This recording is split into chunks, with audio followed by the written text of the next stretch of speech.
Oh, if you'd please kindly take a seat, we are ready to get started. Let's roll.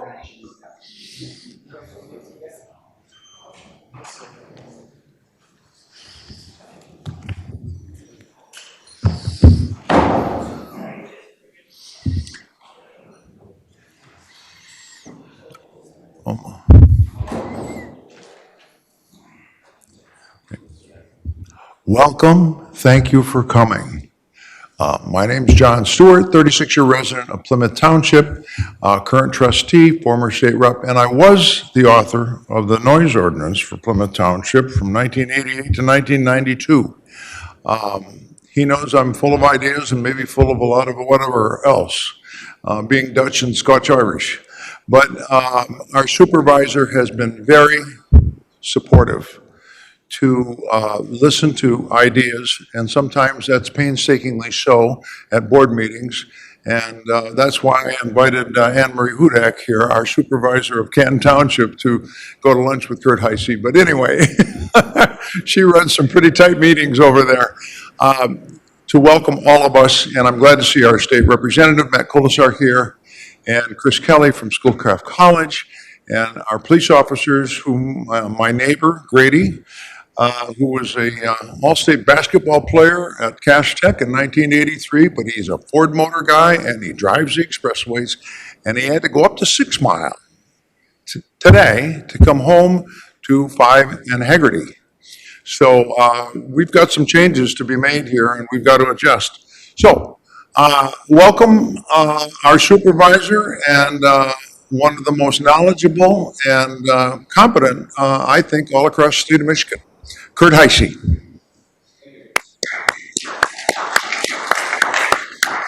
I will be very brief. I want to thank John Stewart for helping us set this up today, this very informative meeting. John was very diligent in making all the necessary contacts, so I want to thank John for his assistance in that regard.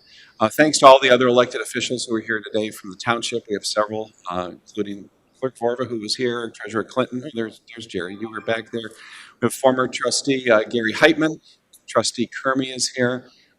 So we've got a good turnout as well.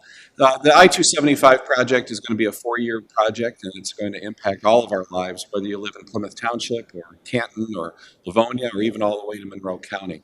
So there's going to be a lot of different presentations on the 275 project in the years ahead. I don't know if this is the first in-person one that we've had in a sort of semi-post-COVID environment.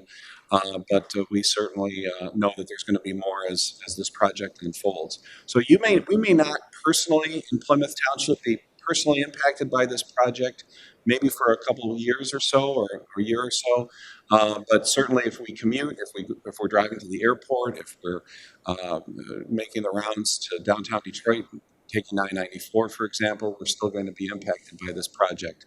So it's a thrill and a pleasure to have Paul Ajeba here today from M.DOT. He is the M.DOT director, and I'm going to have him introduce his staff.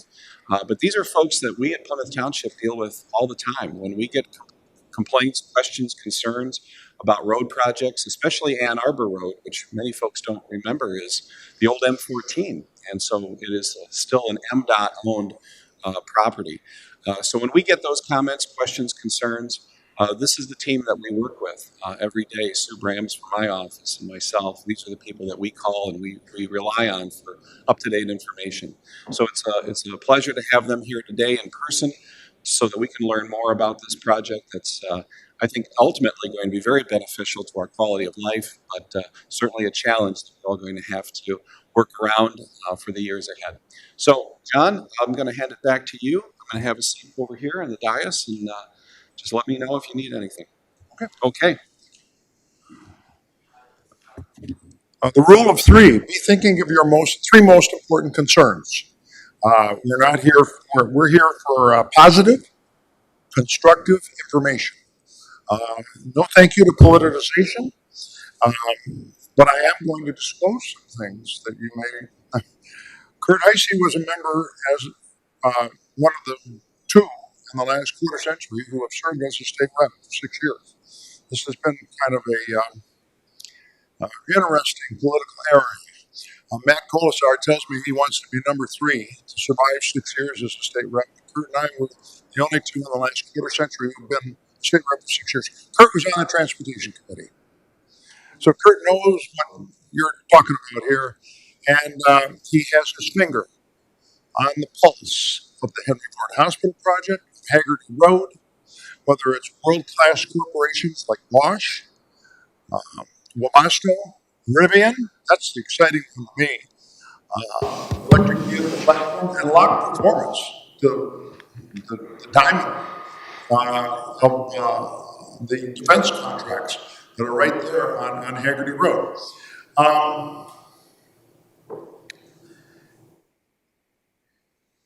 Before I introduce Paul to make some initial comments, because I would like you to know that we have an Ohio State here among us. We need to know these things. She has her bachelor's degree in engineering. She has her master's degree in engineering. She is an absolutely wonderful lady, and we must get a picture of Sue Brands with Greta Young. And I want to thank her for coming here today. She is at for those of us who know, Wayne County I'm from the second oldest city in Wayne County, Wyandotte. And her office is on Telegraph in Taylor. My first law office was a great place to start out law practice. People have natural talent for getting in trouble and imbibing and trying to drive Telegraph. But Greta Young, if you would kindly please stand, and give her a round of applause. Regional Engineer Director, 32 years with M.DOT. Please welcome Kim Webb.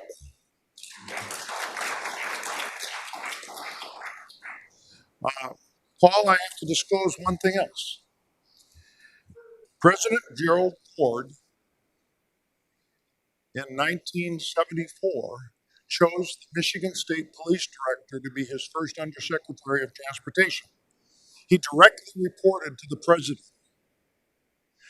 Ford, Carter, and Reagan regarding transportation issues. His name was Dr. Noel C. Buffy. Bachelor's, Master's, and PhD, Pam Long, from Michigan State University. That's how important the Undersecretary of Transportation position is. That man was born and raised in Wyandotte. That man is 89 years old and living in Harbor Springs and likes his golf still. That man is my cousin, Dr. Noel C. Buffy. Go right ahead and Google those facts. He had to report to Ford, Carter, and Reagan as Undersecretary of Transportation. Now, Paul, I'm going to have a little fun with you, and I hope I can do this. We used to tease my cousin about how they assigned to him to go to Egypt. And when he would come home, he was on the Michigan State football team of 54 and 56 and went to the Rose Bowl. When he went to Egypt to study their highway system, we were kidding him. He was going to come back on a camel. Well, the irony is Egypt has one of the most sophisticated highway systems in the world. So we're going to get into some technical stuff, but I would like to ask you to welcome a gentleman who has his master's degree in construction engineering from the University of Michigan and more than 30 years. One other very final thing in my introduction of him. This is very honorable in my family. Paul was nominated as the design and construction engineer for major projects, including the US 23 Flex Route out here. I'm talking about the 23 that was redesigned. And Kurt Heise and I want to say thank you for the safety of that because we commuted our 6 years as a state rep. And Matt Colasar, you don't know how dangerous that was decades ago. But the creative brainchild of that US 23 and I-96 was our speaker. Please welcome, just for some introductory remarks before we get into our main speaker here, Paul Adjunpa.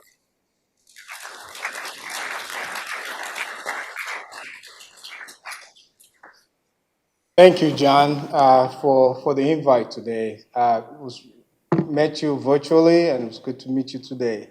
For all the remarks, I want to say good afternoon, everybody. I'm not going to talk too long because we have a very good presentation to share with you all today. But I want to say this, that I'm truly honored to have you all here today to hear such an exciting project.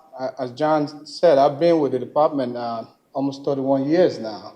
I've been involved in a lot of projects, but I will say this one is more pleasing to me because it's been a long time coming. This is a $256 million project, one of the biggest projects we've done in the state of Michigan. About a year ago, we were going to do a very small section of it, which was going to be about 45, $50 million. But I will be remiss if I don't give my boss a lot of the credit. She decided our roads are bad. This is what she campaigned on, and we're going to bond $3.5 billion out there. We said, oh, well, instead of doing the bandage work, why don't we pull this back and really do the work well so we don't have to be back here in about another 25 years. So the project got bigger and bigger and bigger till where we are now. So we're going to have Jeff Horn. Jeff is going to be the project manager. He works out of the Taylor office.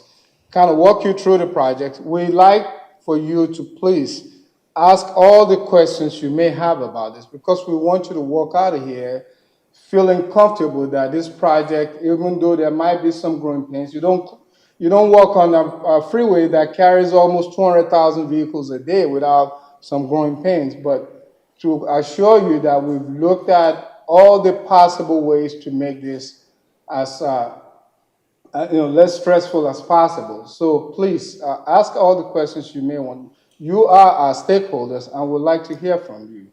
Again, thank you, John, for having us. Thank you all for being here today. Okay.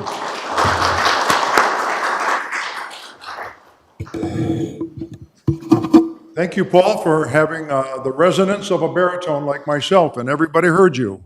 So we appreciate that. The project manager has 17 years with M.DOT. He has a bachelor's and master's degree from Lawrence Tech, and he is the guy that we're going to see a lot of. Comparing the 96 project, it was 7 miles. This 275 project from 6 Mile down to Walt Carleton is 3.5 times that. The case for need has already been made. The reason that I say we're depoliticizing this meeting, this is an information dissemination meeting. That's what this is all about. And we have a wonderful resident here from Bradbury concerned about our noise and sound and dust and whatever, and Haggerty Road. We're going to address those kind of problems because today's mail, Township Focus, and Chris Kelly from Schoolcraft College says we're going to be really impacted by this. Supporting our township businesses. This is a game changer, this repaving. And Anne Marie is well aware of that with Canton Township. So, with 30 slides and only 12 minutes of Presbyterian preparation and only to deliver his message, that my wife's father was a Presbyterian minister, and he said, nobody listens beyond 12 to 15 minutes. So please welcome Jeff Horn. Thank you, John, for the warm introduction here. So before I talk about the project, I'd like to say that I am a member of the community here. I've lived in Canton Township for the past 13 years. I've gotten married in Plymouth Township, and actually Director Adjba was at the wedding. It was on North Territorial at the Methodist Church. So it's I'm not an outsider. I am an insider in the community working on this project. So I do have a vested interest to make sure that this goes smoothly and successfully. So we have, Director Adjba with us, Tony, Kim Webb, she's our Metro Region Engineer. She's our head honcho out of the Tri-County area here. Grady Young, she is my boss's boss out of our Taylor office, and I am Jeff Horn, the project manager. Paul talked about the Rebuilding Michigan, how this project is made possible due to Governor Gretchen Whitmer. Before Governor Gretchen Whitmer signed the Rebuilding Michigan program into law, this was a $5.5, $50 million job. Now it's a 24-mile long job with 65 bridges at 257 million. So we have 9 different projects associated with this contract. It's all bundled into one. Oh, sorry, I didn't see that on my screen. Are those 65 bridges just with the 275? So we have 65 bridges as part of this project. 64 are on 275. There's one lone strangler on M14. It's Schoolcraft over M14. So it's no secret, after we finish 275 in 2024, we're going to go work on M14. So we are working on Schoolcraft over M14 just to hold it over for a couple years. So 64 bridges on 275, 1 bridge on M14. So the I-275 corridor, it's a top 5 corridor in the state of Michigan as far as average daily traffic goes. The southern end of this job near Will Carleton. Now, Will Carleton is the Wayne County, Monroe County border. We average about 42,000 vehicles per day. Up near the 6 Mile interchange, it's about 140,000 vehicles per day. These are COVID numbers. Pre-COVID, we're at about 48,000 to about 180,000. So these numbers are high, but these are during COVID, 2020. The job is 24 miles long, 65 bridges, 257 million. It's a 4-year project with an asterisk at the end. And I'll explain that asterisk in a second. So, so the existing roadway, it was originally constructed in the 1970s. The original pavement is going bad. It's covered in asphalt. We have continuously reinforced concrete. Now you think of concrete with steel that's continuous, okay? And you tie the steel together. Anytime you do a concrete patch, you have to cut the steel. You lose the integrity of the concrete pavement. This is one of the last remaining sections of continuously reinforced concrete in this area. And that's why we have blowouts on our freeway. So it's very important that we go down, rebuild it from the base on up. And it's very exciting that Governor Whitmer did sign this bonding program into law, because without it, we use the term putting lipstick on a pig. You know, so it's great that we're able to fully get it from the ground up. Same thing with the bridges. Bridges are 50 years old. They're deteriorating. They're falling apart. So we are able to package all of our bridges in this project and construct them accordingly. So Will Carleton to North Line. This is a 10-mile stretch. This is essentially south of I-94. This is what's going on now. We have northbound, southbound concrete pavement repairs. We are resurfacing all of our interchange ramps at 4 interchanges. You have Eureka, Sibley, South Huron Road, and Will Carleton Road. And also we're doing repairs on 9 bridges. This map, I know you can't really see it in detail here, but it's essentially showing you we're doing concrete patches on 275 and then milling and resurfacing the ramps. And this is another picture here. It's important to note we have Kroger and Amazon listed on this map here. These are stakeholders, major stakeholders along this stretch of freeway. We have entertained them and coordinated with them during design to ensure that their needs are also met while this project's being constructed. So North Line to 5 Mile. North Line is about a mile south of I-94 up to 5 Mile. This is really the meat and potatoes of the project. Of the 257 million, this is probably 240 million of that. So this is really the big chunk. We are going to completely replace the concrete pavement, improve the drainage, have new signs out there, install a guardrail and cable barrier. We actually have a cable barrier project that's going to extend the cable barrier from Ford Road down to E-Course Road. So we're going to have cable barrier in the median from E-Course all the way up through this project. And also ITS, these are your cameras, your dynamic message boards, message signs. We have RWIS. RWIS stands for Road Weather Information System. We are not removing them and we are not improving them. They are still good. What we're doing is actually replacing the fiber optic cable. So we're replacing the conduit and fiber optic cable to connect to these devices here. There's a lot of excavation work. We're essentially lowering the median about 1 to 2 feet in the center of the median to improve drainage. So that's going to cause impacts to our fiber optic line. So we're going to completely replace the fiber optic line with this job.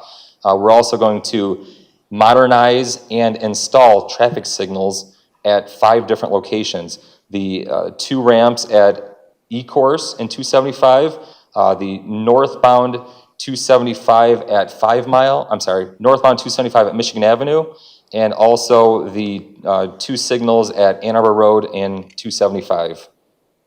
Then also bridge repairs for 56 bridges. Again, this is just a project map here. We have our stakeholders on there. I'm trying to keep this within 10 minutes, so please bear with me here as I scroll through these 30 slides. Again, this is just showing the project improvements. The blue rectangles, those are the bridges that we're working on. One thing to note, I like to point out with Canton Township down here, we have a northbound exit ramp that's 2 lanes, 1 lane to go right, 1 lane to go left. We are widening that out and we're gonna make a dual left turn. So now you go 2 lanes into Canton, 1 lane into Wayne. That's basically based on traffic numbers and demand. We're also improving the signal there and also signalizing the westbound Michigan Avenue at 275. That's going to create a safer crossing for the Metro Trail there. Currently, it's 55 miles an hour unsignalized. So they're going to have a signal crossing there that's going to improve safety. Again, this is just another map showing our stakeholders and the type of work that we're doing. And these are all the major stakeholders along 275 that we have coordinated with. It's very exciting to partner with our stakeholders and also our local municipalities here. I forgot to mention this job stretches 2 counties and 7 local communities. We've also had public meetings. Pre-pandemic, we've had 2 public meetings at the Canton Summit. Those were in person. Since COVID, we've had 2 virtual meetings. One was February 22nd, the other one was June 8th. So a fun fact of the June 8th meeting, we actually sent out 9,500 flyers to local residents and business owners. Anyone that owned property or had an address within a half mile of the freeway, both east and west, received an invite to this meeting. So we definitely reached out and encouraged others to attend this public meeting. Also, past projects. We've had a technical proposal. We hear a lot of concerns from local residents and business owners and whatnot about the air quality and noise. So M.DOT developed a provision. This is a provision that the contractor has to develop, and it's almost like a self-policing. How are you, the contractors will say how I will improve the air quality or maintain low noise during the construction, and they create thresholds, and then M.DOT's like the police. You know, we try and police them to make sure that they're within those tolerances. So it's a partnering opportunity with our contractor, and also it's a great way to ensure that the local residents' voices are heard, and we don't let the contractor, you know, go off the deep end and do what they want. You know, it's a way to rein them in. Okay, this is where it gets fun. Value engineering change proposal. M.DOT created a set of plans. We said, hey, this set of plans here will take 4 years to construct. 21, 22, 23, 24. We encourage the contracting community to create a plan if they can do it cheaper, if they can do it safer, if they can decrease the amount of time, or if they can provide a better quality product. Our contractor said, hey, I can build this in 2 years, 2.5 years, okay? Let's entertain this proposal. So we're currently entertaining a proposal from the contractor to construct it less than the 4 years that M.DOT had originally planned for. Those talks and those dialogues are ongoing. Nothing's finalized. So this presentation's geared towards the contractual requirements of the contractor. But please note, it most likely will change, and I'm trying to stay within my time limit here, so don't let me get too far off tangent here, but I can easily talk for an hour and a half about this. It's exciting to me. So they submitted a proposal. They can significantly reduce the amount of work in 21 and eliminate the work in 24. So that would leave 22 and 23 as your main construction years. We're currently awaiting further details. The major component is a split merge configuration versus a full bound closure. I do have a great graphic that I'd like to share in a second that would describe what a split merge is. However, rest assured, 2 lanes north and 2 lanes south will be maintained during peak times. So whatever we do between a split merge or a full bound closure, we're still going to maintain 2 lanes. Okay, the next 5 slides I mentioned earlier, these slides will reflect what's in the contract, not necessarily the contractor's proposal that he'd like to change. 2021, we are working from point of beginning to point of end, from Willa Carlton to 6 Mile. I say Willa Carlton, it really stretches 0.6 of a mile into Monroe County, into Ashe Township. We say Willa Carlton just because it sounds good and it's a point of reference for people. You know, if we say at the pavement change in Monroe County, they're not going to know where that's at. So we say Willa Carlton. Willa Carlton, the North Line, as mentioned earlier, we're doing concrete patches. I would like to take a little time out to thank our M.DOT leadership and our contracting community who's not here. In the past, we've had concrete patching projects performed on the weekends or at night. Statistically, it is more dangerous to do this work at night. You have a lot of drunks on the road. They've injured and unfortunately killed some of our workers, so we had to think of solutions. We are constructing this daytime hours only. That's why if you look at your Google Maps between South and 94, it's probably going to show up as red. It's impactful. We're down to 1 lane, but worker safety is greatly improved, and also we're having a better product. Typically when we do concrete patching, we close the freeway down or close the lane down on a Friday. We open up back up on a Sunday afternoon. We're building a better product now that's going to take about 5 days to cure. So it's a better type of concrete, and that's also another factor of why we're maintaining 1 lane during peak times during the week. So I mentioned the contractor would like to change the culvert replacement and temporary pavement. That most likely will be omitted on a large portion of this in 2021. 2022, we know that we're going to construct all of southbound from roughly 5 Mile down to North Line in 22. It's about 13 and a half miles. We're going to rebuild 13 and a half miles. We're going to maintain 2 lanes in each direction and repair the bridges that are along southbound 275. 2023 is the purple arrow. This is northbound 275. Rebuild 13 miles. Now you're thinking, well, why is southbound 13 and a half miles and northbound is 13 miles? Where's the extra half mile? 2024. M.DOT originally planned to construct that last half mile section from M14 to 5 Mile in 2024. There are geometric constraints near the north end. North of Plymouth Road, our roadways narrower, our bridges are narrower, so it's tougher to maintain traffic, 2-way traffic in each direction. So that's why we had it broken out into split merge versus part width and things like that. And I know I'm getting a little technical, and I apologize about that. But our contractor wants to combine the 2023 and 2024 work into 1 season. So it's definitely a benefit to motorists. This is the split merge configuration that M.DOT originally anticipated. This shows work on, southbound median. So there's your median. You have 3 lanes of traffic on 1 bound, 1 lane of traffic on another bound. Okay. The contractor wants to move that green car from the far left over to where the other green car is. He wants to have full access to that 1 bound and put 4 lanes of traffic on another bound. So that's the major change between what we're proposing and what the contractor is proposing. Regardless, we're still going to maintain 2 lanes in each direction. The maintaining traffic and the ramp detours. So the I-94 interchange and also the M14 interchange, we have 8 ramps there at each interchange. We're gonna close down 3 ramps at each interchange for a period of time, anywhere from 2 weeks up to 45 days. It's gonna be impactful. For example, northbound 275 to eastbound 96, that'll have to be closed down for about 45 days.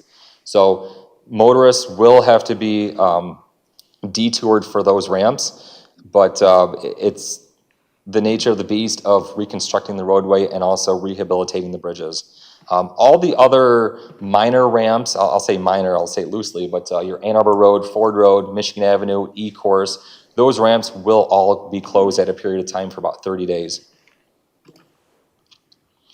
The Metro Trail along 275, mostly we are leaving it in place.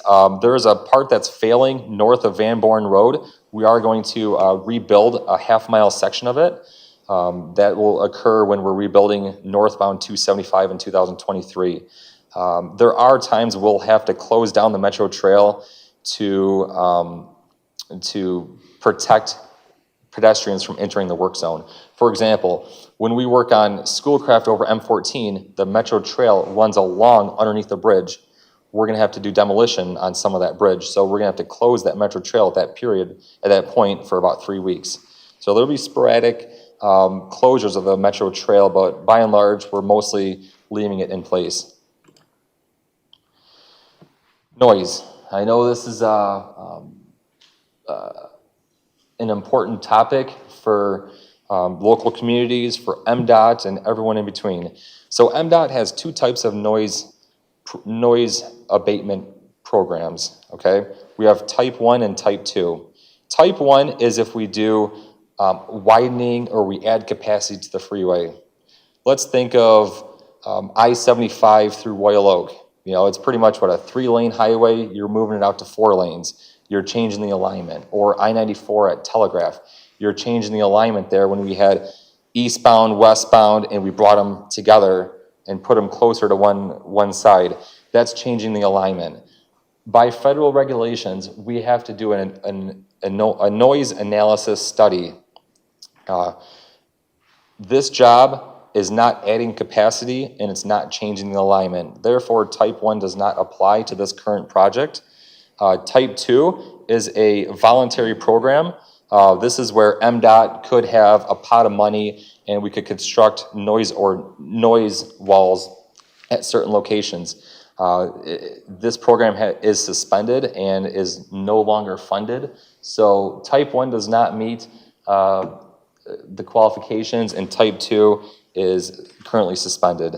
So no noise wall improvements will be made on this project. There may be a period of time when we have to pull a couple panels out for contractor access if we have to get behind it for some reason, like a culvert or something. But by and large, not touching the current noise wall. Our contractor, Dan's Excavating, they are the low bid. M.DOT projected this project to cost $279 million. They came in at $257 million, a total of $22.4 million under the engineer's estimate. There was only 2 bidders on this job, Dan's Excavating and Walsh. Walsh is out of Chicago. Walsh said they would do this project for $309 million. So there's roughly $53 million separating bidder 1 and bidder 2. Dan's Excavating, they are like the Amazon of construction. You've probably heard of Lombardo Homes. Dan's Excavating owns them. They pretty much do a lot of construction. They're a great company to work with. They're the largest road builder in Michigan, and we have their A-team on this job. They're very excited, and looking forward to working with Dan's Excavating. They're a great partner and a great ally in our team. We have roughly 22 subcontractors now, and it's a massive project, a massive undertaking. So, a lot of frequently asked questions. Does this project have a warranty? Yes, it does. We are warranting this job for 5 years. I'm sorry, the contractor's warranting this job for 5 years. Typically, if there's a pavement failure, it's gonna be known within the first 5 years of construction. It's important that we don't have a warranty that lasts the life of the project, because you start getting into bonds and sureties and insurance and things like that, and you get a whole host of other concerns there.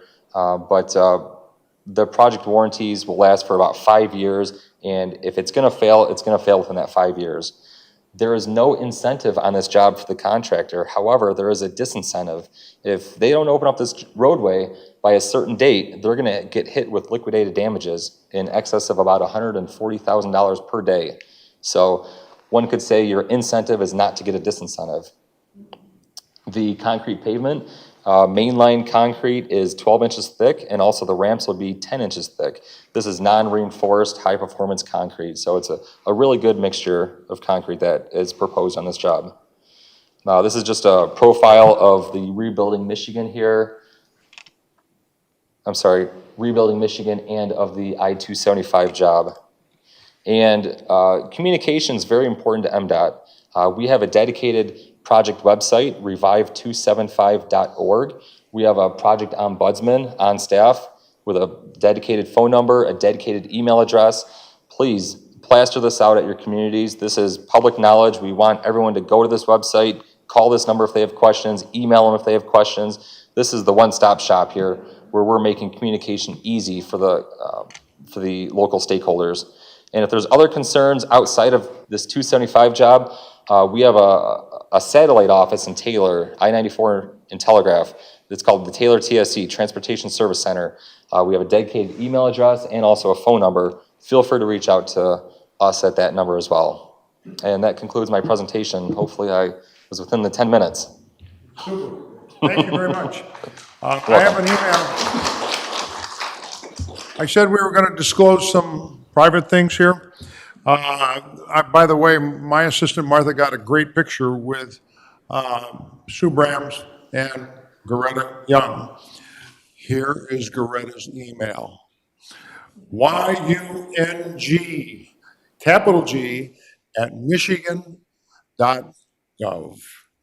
And if we want something for Plymouth Township, that's where I think we would start, with Sue emailing with, you're nodding your head and you're not mad at me for disclosing that email. Okay, Kim, we're gonna roll. Your office is on Telegraph in Taylor. Okay, thank you. I want to be a gracious host. Anne Marie, what would be your top 3 concerns, and what would be in the best interest, the top 3 concerns that are in the best interest of the people of Canton Township? Want to take the mic? Anne Marie is a friend, and she's another darn Presbyterian. Yeah,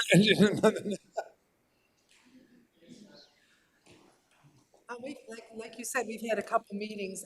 One thing, I guess, is you talked about down at Michigan Avenue, coming off and expand some lanes, add some lanes. We have some residents that walk from that trailer park area in Michigan and Haggerty. They walk, because they don't have vehicles, they walk in the lane down to the bus stop. So that kind of gives them even more lanes to cross. So are we going to put a safety, crossing at that exit ramp? That's one concern. You're saying to connect it from the east side of the interchange to the west side of the interchange? Yes, so they walk under the underpass, Yes. and then they'll be crossing all those new lanes you're putting in. As part of this job, there is no plan to make that sidewalk crossing there as part of this job. We are modernizing and improving the signal there, but the sidewalk is not part of this job here. All right, so that's a safety concern I think we have to look at, going under that, because what people do is they walk under the bridge and they walk in the lane, and then they walk, when it snows, they walk even further into the lane. Another item is even maybe for the bridges, that you look at putting some pedestrian crossings at all these bridges that you're fixing, maybe hang some pedestrian crossings so people can maybe cross that way rather than walking across the bridges that might, all up and down 275. So I would like to point out, this is a great time to talk about the bridge work on 275. So there's a lot of bridges, 65 bridges. Some of this is removing debris underneath the bridge if there's a creek, or fixed slope paving on some of the bridges, or by and large, it's mostly patching. So you have your concrete patching, your railing patching, things like that. There's really no expansion per se on any of these 65 bridges here, but that's why, as part of this job, the sidewalk, it's instead of 200,000 for patching, a sidewalk might be 4 million. So it certainly adds to the cost, but definitely understand the comment. Maybe you can add from another grant or something. Right, I was going to say, we can definitely look into your network and your plans in the community and work with you on a grant. Okay. And like have a holistic plan together, because I know there are several crossings, like you mentioned, underneath our bridge and in other locations where you might have concerns. So we definitely can sit down and look at a possible grant with you. Thanks, and also sound barriers, which I know you'll be speaking of. Thanks. Thank you. When Anne Marie walked in the room, she was immediately warmly greeted by Goretta. There's a professional relationship there, and that is the positive thing that, this is the meet and greet kind of meeting. Our Economic Development Director, if you'd kindly just stand up and wave, he breathed a sigh of relief. It's an absolute guarantee. North of 94, we're going to have 2 miles, 2 lanes open, northbound and southbound are going to always be available. During peak times, yes. However, when we go out there and place the temporary concrete barrier wall, we'll have to close it down to 1 lane each direction, to allow worker safety. But our configuration is, yes, 2 lanes each direction. That's our configuration. However, in order to get it to that configuration, there's going to be some periodic closures. Okay. So that'll be off-peak, weekend, daytime hours, but yes. All right. We've talked macro, and now let's go down to a micro issue here. We have a resident from Bradbury. If you would kindly please come up. She and I attended one of your previous internet meetings, and I would like her concern. She's a very reasonable, nice lady. Yeah, so, We're going to hold you to and that. sound decibels are measurable. And I would like her to address, and Jerry is also our ambassador to the Bradbury Senior Citizen Complex over there. Go ahead. First of all, thank you. And I was on the June 8th meeting, and you did take a question from me, and it was about the noise variance at Bradford. And I know you can't, because you've explained it at that meeting, and I saw that you had said that it's not feasible right now. There's no lane increases, and you don't do it for part 2. So I understand that. But I still want to know, there are going to be noises and things of that nature that are going to be coming just even from the construction workers and things of that nature. So I know there's a time frame that you're trying to work on, that they only have certain hours of the day that they can work on, and you're trying very hard not to do something in the evenings, but sometimes I'd have to lay the concrete at night because it's too hot during the day, and so on and so forth. So that was one of my issues. Now I'm looking at this hospital that they're putting up, which is great. In Amazon, it's great, but I'm concerned with even lights and trains and things like that that happen in Plymouth Township all at the same time. I mean, if you're coming off of the expressway and you are going from Ann Arbor Road to Haggerty, even now today, if you're there between 2 o'clock and after, you're going to wait for 3 or 4 lights. So people are going to be cutting in through subdivisions trying to get to where they need to go so they don't have to do things like that. So just even that, are there going to be 2 lights to turn left once you get off at Ann Arbor Road at the end? And go ahead. We are not adding lights or decreasing lights at Ann Arbor Road or those movements there. Traffic lights, correct? Correct. Okay, we are not adding or subtracting.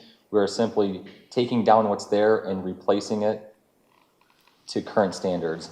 Okay, will there be like a different timing frame? Because there's so many trucks on that road. Now it's like 2 trucks go through and you're still backed up to the expressway trying to turn left at times, on Haggerty Road. So it's extremely busy, but that's all improvements and that's all great. I mean, that's progress, that's wonderful, but frustrating at the same time. And I do have another question, because I thought you said there's 2 lanes of traffic going all the time, but after 94, as you're heading towards Wilton, their lanes are down to 1 lane, not 2 going all the time. So I'm confused with when you said 2 lanes are always going to be open. when that's not how it's. North line to 6 Mile, 2 lanes will be open at all times. North line to Willa Carlton, 1 lane open. So it's a different, I mentioned earlier that, north of North line is 240 million. South of North line is roughly 17 million. So it's all packaged together with this Rebuilding Michigan, but they're kind of very different in a way. It's still construction, but one's a complete rebuild. One is just concrete patching. You take a saw, you saw the concrete, you put new concrete in. So And thank you for these meetings, because it's always great to be in communication with cities. Hey, If I John. may, I want to get Would you back. put your name on, your name is? Karen Senior is the last name. Ken, your last name? Senior, Senior. Senior. And you have met a wonderful lady named Coretta. I met her at the met you. beginning when we were canning and all of that. Yep. And you have her email. I have her business card. Wonderful. That's called full disclosure. John. If I may, I wanted to get back with your comments about the signals during construction. During constructions, we'll monitor all the traffics around in the area, and we will work with our law enforcement partners to monitor the area. And if there is any adjustment of the timing that we need to do in the area, we work with our partners in Wayne County to adjust it in order to facilitate the area better. So we understand, the traffic impact that we have in the area. So if there is anything, feel free to let me know. We will look into that and we'll monitor it. We also would look into like the safety aspect of things. So during construction, we will definitely address those issues. After the construction, we also will look at the signal timing and retime it, make sure that it's appropriate at the time before we leave. Yep, thank you. Okay. Our next person to speak is the former Miguel Cabrera of Transportation. He has been to visit my brother-in-law and sister-in-law, who are ophthalmologists, and my sister-in-law is a Harvard graduate, because this guy has vision. I don't know if people know that, but we also need to help him focus his vision. And I'm having fun with him. He's a great supervisor, respected all across Michigan. Please welcome Kurt Heisey. Oh, geez. Okay. I paid him a lot of money to say that, by the way. Well, I have a mic here, so I I know you can hear me because this thing is pretty hot. So John's question was, the top 3 issues that are impacting the community. So, in no particular order, I assume that M.DOT is in communication with Henry Ford Hospital, Amazon, because these are the 2 biggest big projects that we've got going right here at the intersection, and we don't want to slow down their progress because time is money. And also, I'm sure the same would apply to Canton as well. So what kind of outreach are you doing with the business community, especially new projects that are happening right now in the corridor? So, question 1. question 1. He gets 3 good ones. Okay, so our design team, our development team, we do outreach, okay? So we send out flyers to public meetings. I know specifically for this Henry Ford Hospital that's going at the corner of Ann Arbor Road and Haggerty, they have a permit through M.DOT. We have a permit inspector. Our permit inspector is talking to their people. I can't say that we're coordinating directly with Amazon, but we're working with Amazon's construction people there on day-to-day stuff, whether it's utility relocation or whatnot, or impacts to Ann Arbor Road. But we are, it's a 2-prong approach, development side and also the permit side. Okay. So, second question, I understand that there will be a batch plant at the in the Cloverleaf here at Ann Arbor Road and 275. Is that still a plan for the future, or has that changed? So yes, so we're gonna have, there's 3 different types of plants on 275. There's a concrete crusher, there's a cement treated base plant, and there's also a concrete plant. Our contractor has no intention of putting a concrete plant at that quadrant, at the southwest quadrant. Instead, they would like to put a cement-treated base plant and a concrete crusher there at that location. There's going to be 2 of each on this project because it's so long. The next one's going down at the old golf course at Ecorse Road in Van Buren Township. Okay. So with this concrete facility that's going to be at this intersection, is that going to be in the, can you give me the coordinates, northeast, southwest? Where would it be? Southwest. Southwest, Yes. okay. So that's going to be closer to the Bradbury condos, for example? It will be. I mean, if that's southwest, that's going to be closer to them. So I just want that out there just for sound and dust, any other reasons that might be occurring. Well, hold on, Chuck. So that was my other question on that one. I want to follow up on that one real quick because we have a downtown development authority. Much like Canton, it's a linear DDA. We're not centered like the city of Plymouth or Northville would be. We do have money. We don't like to talk about that because as soon as you say we have money, people want to spend it. But that intersection of Ann Arbor Road and 275 is in our DDA. So what we would like to do, it's still a long ways off, but what we would like to do is coordinate with M.DOT to beautify that intersection there. Right now, there's a lot of scrub trees. There's there's really no coordination at all. We don't have the money to do what Canton has done in the past at Ford Road. So we don't want anything that awesome, but we just like something a lot cleaner and neater, better trees, foliage, bushes, etc., that would just present more of a welcoming appearance to the township. And it also helps Livonia too, because we get a lot of Livonia folks who get off at that intersection as well. So just talk to us about that in the future, because we'd rather, I think there'd be some savings involved and synergy that we could get with M.DOT when that time comes. Absolutely. Okay. And, sorry, go ahead. Oh, no, go ahead. Oh, so yes, Kirk, I believe we communicated maybe about 6 months or 8 months ago, also with Patrick Fellrath, of getting noise ordinance waiver through Plymouth Township. And you mentioned that it was the desire to clean up and spruce up this interchange. You have my commitment, you have my word. We will remove all the dead trees in this quadrant, in this area, all 4 quadrants. We have numerous thousands of new trees going in along 275. So we do plan on planting a lot of them, not all 2,000, but a lot of them at Ann Arbor Road and make it look nice. So yes, when we leave this, we are ensuring that this will look nice. Well, Plymouth Township knows that I love trees. So next question is regarding the 5-mile bridge. Is that, I understand that there's been some, within the last 72 hours, there's been some change of plans there. Are you comfortable telling us what's going to happen there or not happen? Sure, I can touch on 5 Mile. So 5 Mile closed on Monday morning.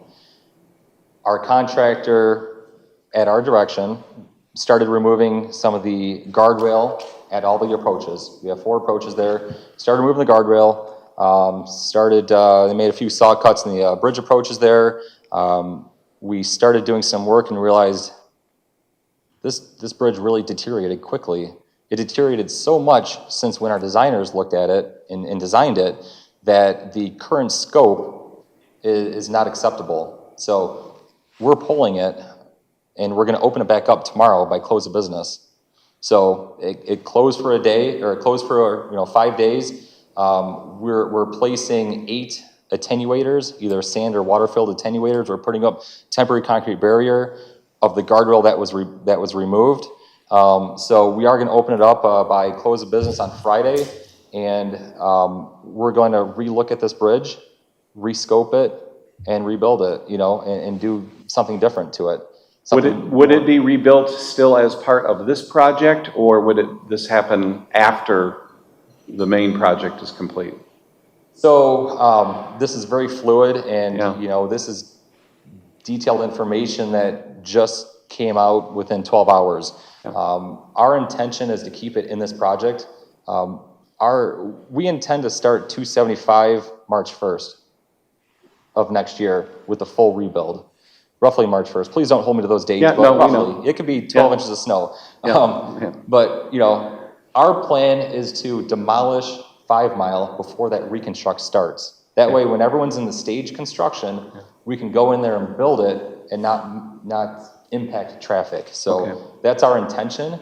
Unless there's any curveballs, again, we're dealing with multiple agencies, entities, with contractor, talking big dollars here. So anything could happen from what I'm saying now, but our intention is to work on that starting late February. Okay. Chuck, you had a follow-up? Yes, the concrete crushing is very, very close to residential areas, so the dust and noise will be maximum. Can you relocate that? That intersection of Hanover Road, especially the southwest, is within 100 yards of 900 residents. Think about that a little bit. Dust, because also the crushing will only be done during working between what hours? 7 a.m. to 7 p.m.? Roughly, yeah. So you may want to reconsider that because one of the noisiest parts of the project will be where there's the most people live. So this is a very challenging topic. M.DOT needs to provide reasonable access for the contractor to build the job. So we had to look for something within the project limits for them to have this type of infrastructure and these type of plants. You know, the median's too narrow, so we couldn't put it in the median there. You have interchanges at M14, Ann Arbor Road, Ford Road, Michigan Avenue, and E-Course, and 994. M14 and 994, you're kind of landlocked there. There's no good access for trucks to move in and out. Now it's a safety issue. So now you have the 4 interchanges that I just mentioned between 94 and M14. Those interchanges you have at Michigan Avenue, you have the mobile home court in one quadrant, you have the creeks in there, so that interchange is essentially out because of the physical constraints. E-Course, they're putting a plant near E-Course. They need one on the north end, so it's Ford Road or Ann Arbor Road. Ford Road has a lot of residents. It is, you know, it's not conducive because we also have a boulevard job coming, and that boulevard job will impact the that interchange there. So really now we're at Ann Arbor Trail, or I'm sorry, Ann Arbor Road. Of the 4 quadrants at Ann Arbor Road, you have residences closer than 100 yards at 3 out of the 4 quadrants. So that's kind of how we established that southwest quadrant there, is that you have the apartments there that are very, very close in the northeast. Then the southeast, you have a lot of homes there nearby, and also the northwest. So that's kind of how our brainstorming went. And even though it sounds like a big 14-mile long job, you start narrowing it down and looking at the details, it's very, you know, it's tough to find reasonable access for the contractor to have his facilities. So that's the thought process of how we came up with the Southwest at Ann Arbor Road. And we have the technical proposal. I touched on the technical proposal about noise and dust. It's the way that we can police the contractor to ensure that it's not noisy at certain times or it's less dusty and things like that. So a lot of times the wind blows from west to east. So really a lot of the dust would go across the freeway. And by the time it reaches the other side, hopefully it settles down. So, you know, that's our thought process. Okay. A collateral issue that Jerry Barber raised this morning with me. Will you, this is kind of idealistic, will you help raise the awareness of Wayne County to come out and, we did not pass millage like Canton Township did. And there's a lot of paving by Wayne County going on in Canton Township. I think there's about 0. I'm awful sorry to say it. There's about 0 paving from Wayne County going on in Plymouth Township. And I would give you an example of 5 Mile and Haggerty intersection. It's terrible. So I'm awful sorry to mention it, but I would hope the state would encourage the county to come out to Plymouth Township and to do some paving. And it's July 15th, we haven't seen them. And I know that 5 and Haggerty has been on the Pacers formula for 2 years. So if you would want to comment on that at all, or just leave that one alone. So we were just actually talking about the 5 and Henry paving. I thought I saw it on the list, but I don't know when it's gonna start. I don't know if it's this year or if it's next year, but I know that there's something planned from Wayne County at 5 and Hagerty, but I don't have the details there. That's why I was just referring with Greg about that. Okay, thank you for letting me put it on the record. Your question? You mentioned Ford Road 275 intersection. Yes. The M1496 275 intersection. M14 people eastbound merging on the 275 north. They merge with people northbound 275 getting off to go on M14 west. So the right lane goes over to the left goes over to the right. Is that going to continue, that routing?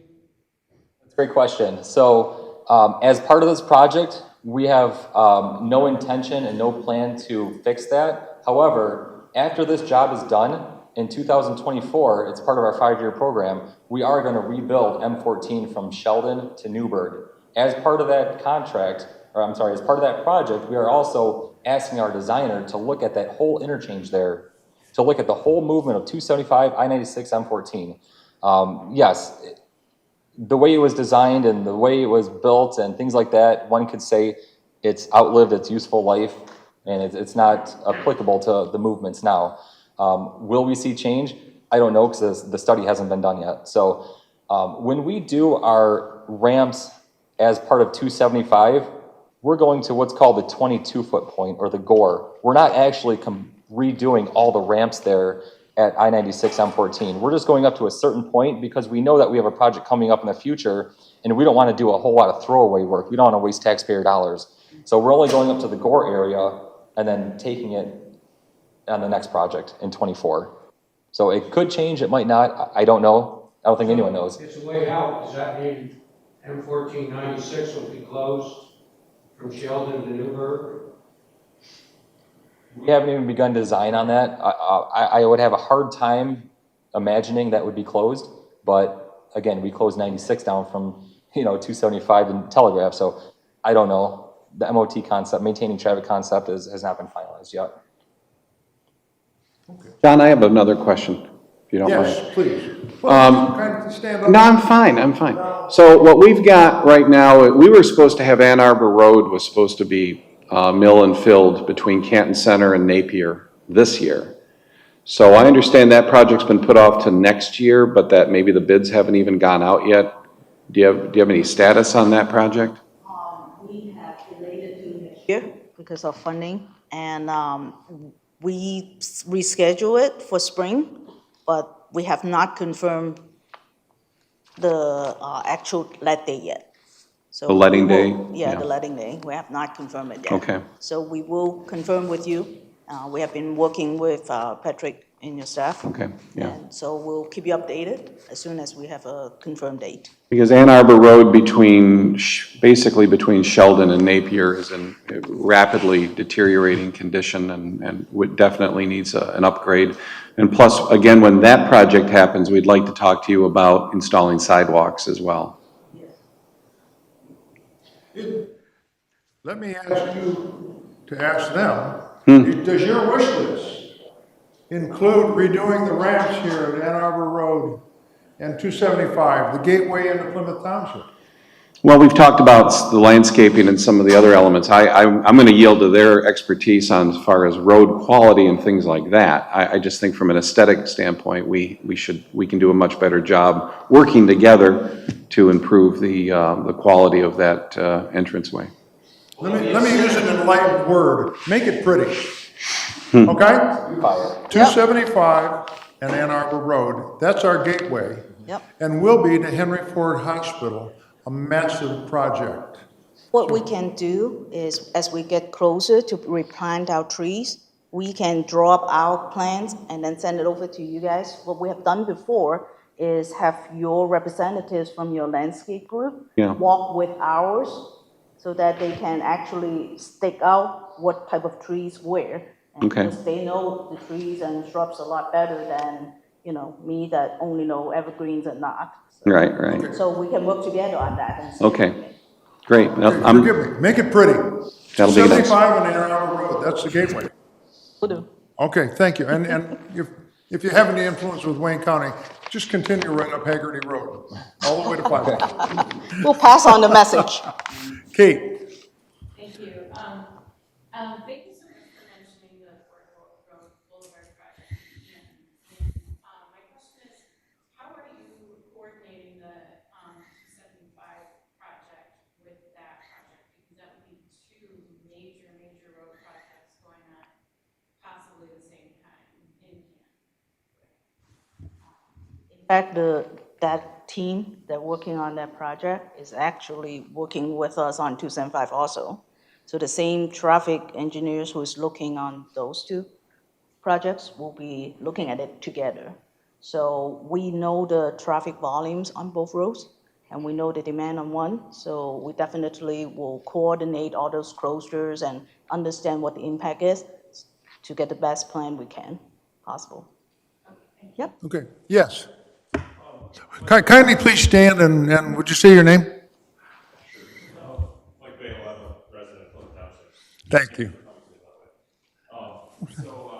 My question relates to the bridges, specifically 5 Mile again, and it might be, the timing might be off, because I spoke with Summer and had an email exchange a week or two ago about what the surface of that would look like when you were done in terms of being better than it is now, specifically like a barrier to protect pedestrians and bikers, and then a higher barrier so that no one would go flying over the side.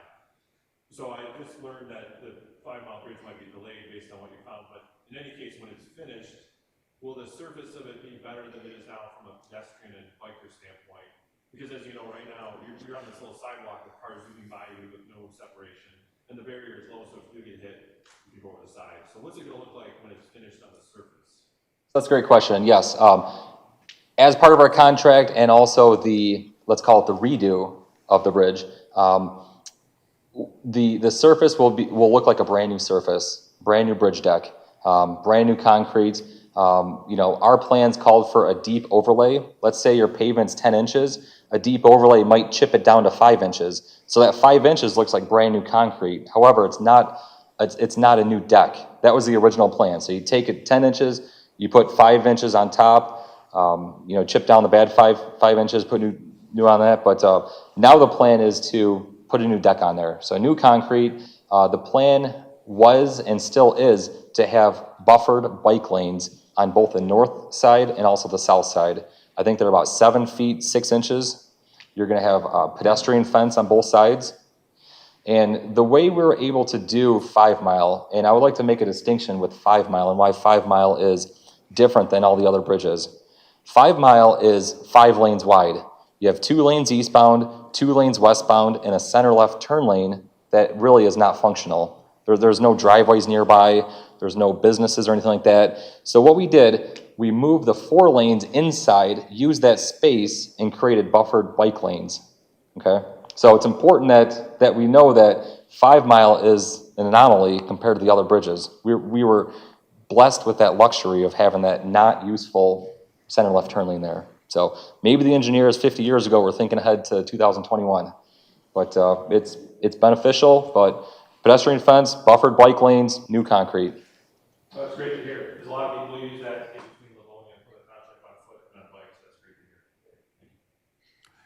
to hear. In Plymouth Township's defense too, led by Kurt Heisey, we have done a sidewalk replacement program that has been the most aggressive and thorough, and I'm grateful for that.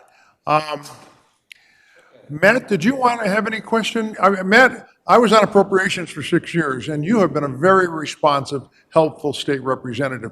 You promised to support funding for the transportation department. Actually, one question I was thinking about earlier, you talked about the bridge over M14 on Schoolcraft. I think what some of it is quite large and it's on both sides of M14. I'm curious, are you talking closure of that bridge, or is it going to be, what is that going to look like? So we are working on that bridge just to hold it over to 2024. We're not going to do a whole invasive fix on there, but our plans do call for the complete closure of Schoolcraft Road over M14 for 3 weeks. In addition to the Schoolcraft Road closure, we're also going to have to close that bike path underneath Schoolcraft. So yes, expect a 21-day closure of Schoolcraft.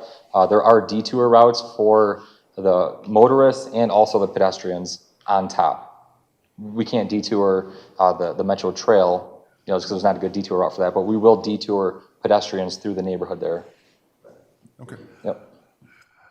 All across Michigan, 98% of all cities and villages belong to one association and pay dues. They have a very strong and effective lobby in Lansing. They're called the Michigan Municipal League. I got to watch it because one of the longest serving mayors in Michigan, and my friend, and I truly genuinely mean that, is the president of the Michigan Municipal League. Would you kindly please welcome to the podium the mayor of Westland, Bill Wild.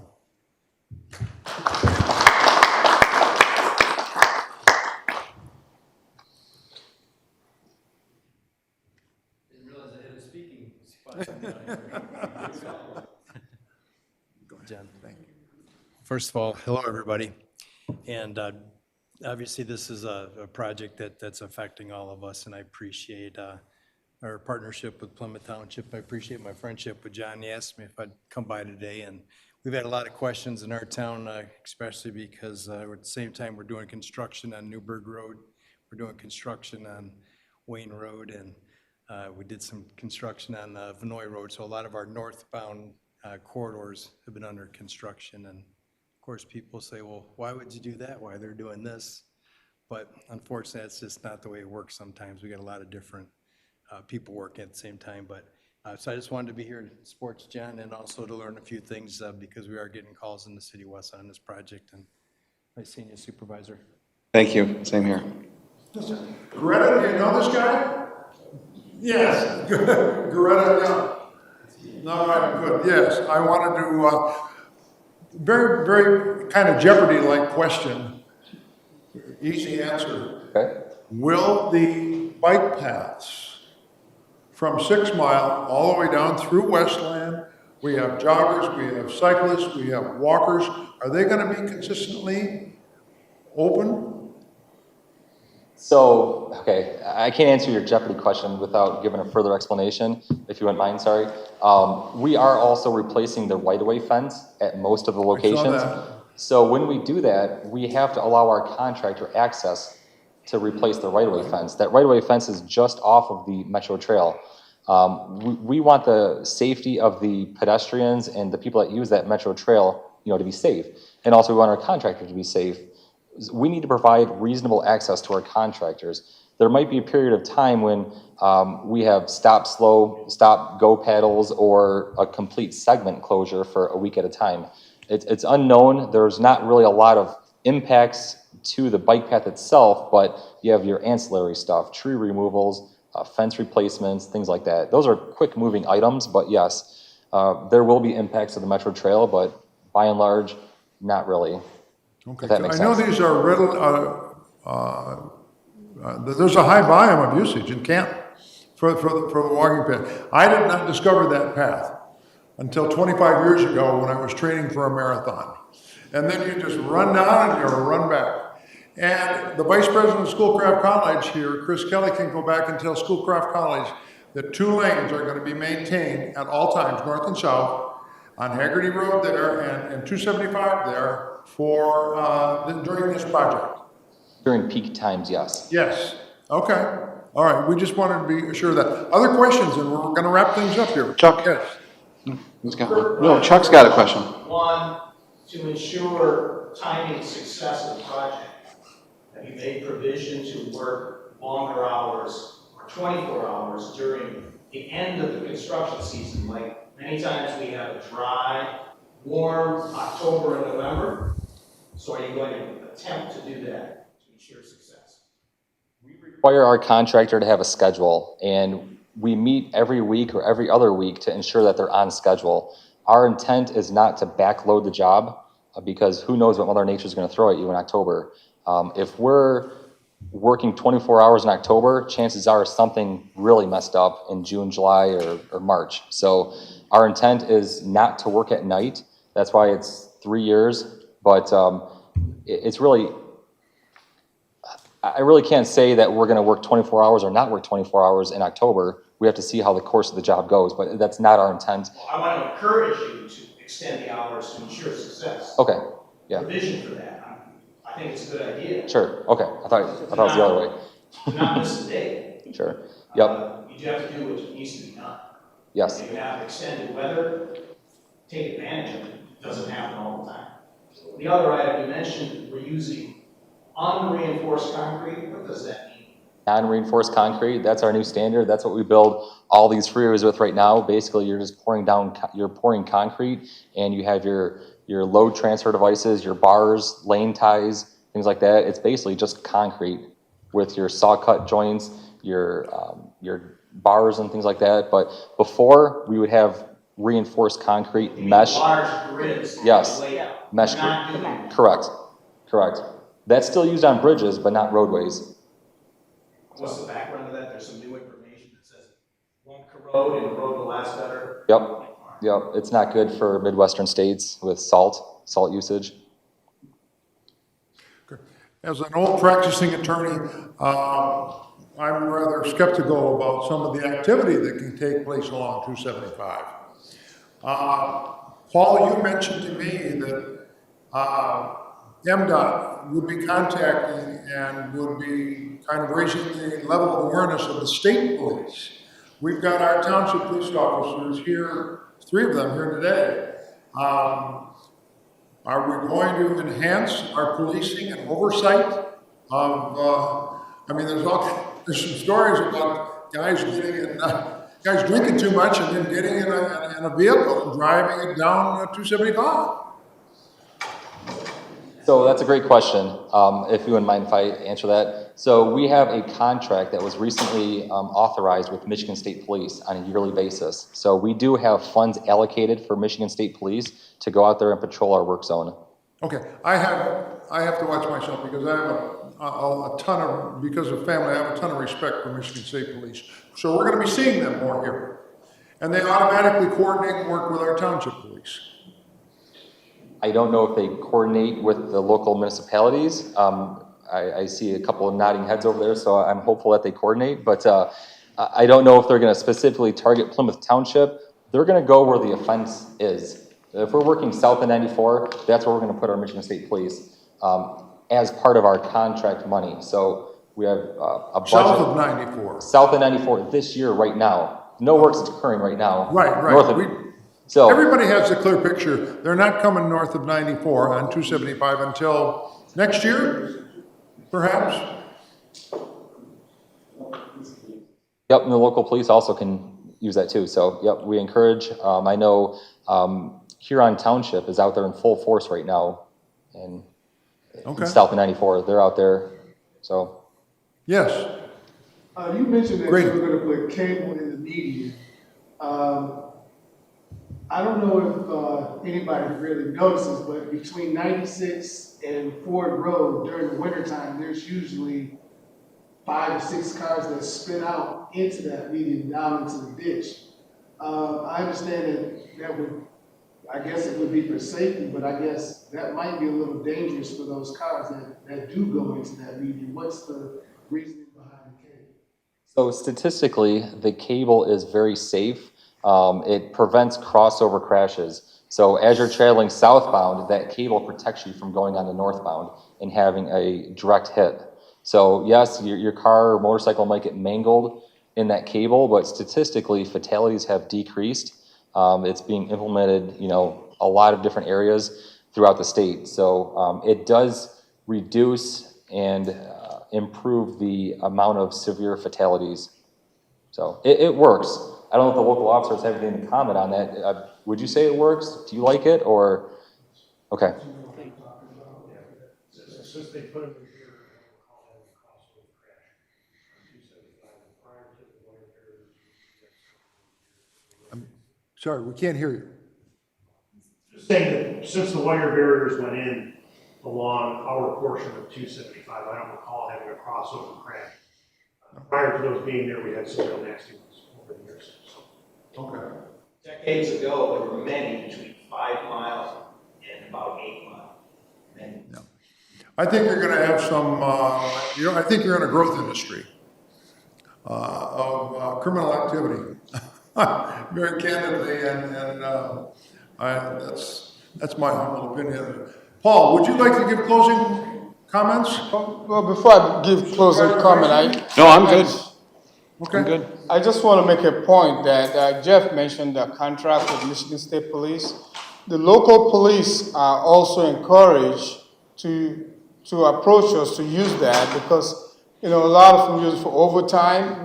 The safety of the motoring public is really a major concern for us. So if you guys, you have the time where you think you can help us patrol out there and slow traffic down and, reduce crashes, please reach out to Jeff. We can work out how you can help us participate in doing that. It's all about safety for the motoring public. So the money is available for you guys to tap into. Also, Canton Township, just any enforcement authority along this corridor, we really encourage that. Because most times, the state police, they can only have so many of their people do overtime. Sometimes they don't want to do it. So if we can supplement it with the guys here, that works as well. I can't begin to thank you enough for coming here today. And your staff, Loretta, Jeff, Kim, you haven't had a chance. Any comments that you'd like to make? Oh, yeah, no, just, we haven't even, feel free to contact us and, address those concerns. But we are, with Jeff and ready and support them. Okay, thank you. All right, that wraps it up, and we'll look forward to going onward and forward. Thank you again for coming.